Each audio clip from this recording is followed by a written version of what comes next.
Hey everybody, I'm Lindsay Boach. This is Good to Know. And we're all about positive vibes and happy endings, just like this one. Virginia Bell lost hope of ever finding her lost dog, Spanky. I think someone took him, or I don't know if he snuck off and someone just picked him up, but I called and called, looked around for him, and couldn't find him. But 6 years, yes, 6 years after Spanky disappeared from their Florida backyard, Virginia got a call. She's like, no, we have a dog that's chipped under your name and number. And I'm like, oh my God, that's crazy. He didn't look completely derelict, but he looked like he had been out for a little bit.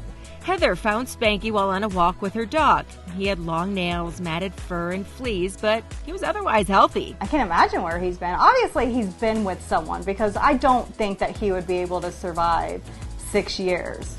You know, I mean, just alone out on the street. A happy ending 6 years in the making. Come find what's been missing from your social media feeds. This is Good to Know.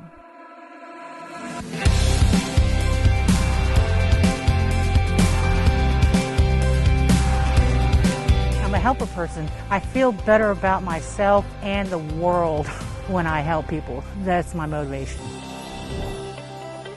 She will be my hero for the rest of my life. Because it's humanity in its rawest form. I don't want any regrets that I didn't try to help somebody. It's really inspiring. It just really shows that you can do whatever you want. It doesn't matter where you come from, as long as you have a dream.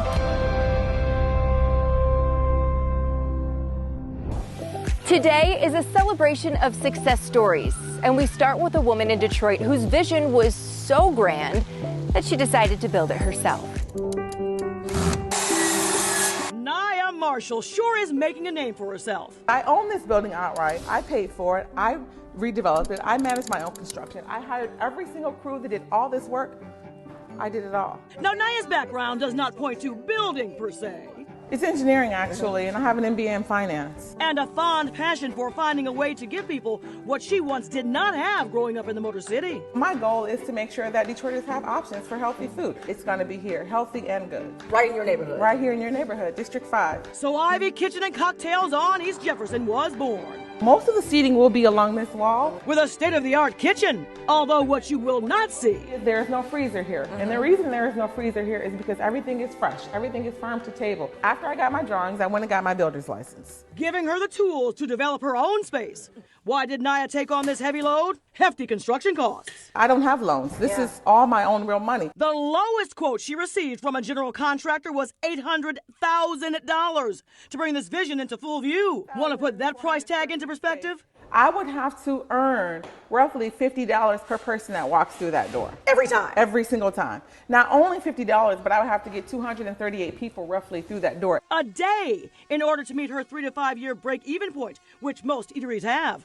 However, doing it Nia's way is a win-win for everyone. Okay, so why the name Ivy? So the name Ivy derives from when I first bought this building, it was filled with ivy leaves. Ivy leaves was something that was heavily farmed because they had many healing properties. I want the healthy food concept, the Ivy with the healing, all of it is indicative of what Ivy Kitchen and Cocktails is. Now, this dwelling has more than one duty. Nia leases the upstairs to the Pink Poodle Dress Lounge. And the building she also bought next door, Nia plans to create an incubator for business entrepreneurs and a cafe. She is convinced that if she builds it, all of it, they will come. I mean, you've invested everything you got. Everything, not only financially, just my time, my money, my stress, my energy, my 20 hours a day. All of it is right here. It just says that I can do it, and I want to show others that they can do it as well. No wonder her company is called Doing It on Your Own. I love it. Yeah. I'm so proud of you. Thank you so much.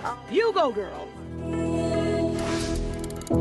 How's this for a happy ending? A popular indie rock band was in the middle of making their music video when they had to have it shut down, but they came up with something even more special. OK Mayday is used to playing music at more than 40 cities nationwide. In March, the indie rock band was in New Orleans scouting locations for their new music video when the world came to a halt. had some ideas of what we're gonna do this year, and that just was like, skirt, pause. But their song Blossoms was about a quarter complete. The idea behind the lyrics is a couple going through something that's difficult.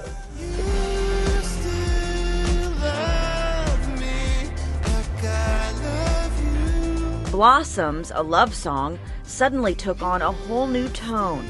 And the lyrics demand for a bigger story than just two people falling in love. Stuck at home in Virginia Beach, the bandmates asked friends and family from around the world to send them snapshots of their lives in this new normal. There was a lot of times like we were just like, man, this is like really sobering and really beautiful. Because it's humanity in its rawest form.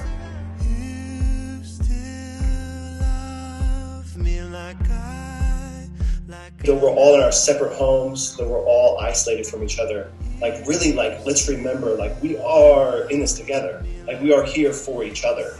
A song that set out to portray a love story, but bloomed into something much larger.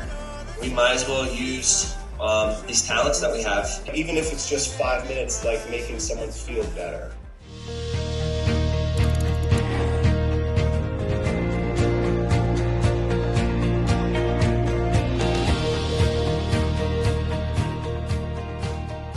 From a distance, it looks like any other softball game. But when you take a closer look, you can see these are veteran players, led by World War II vet and catcher Jack Warefield.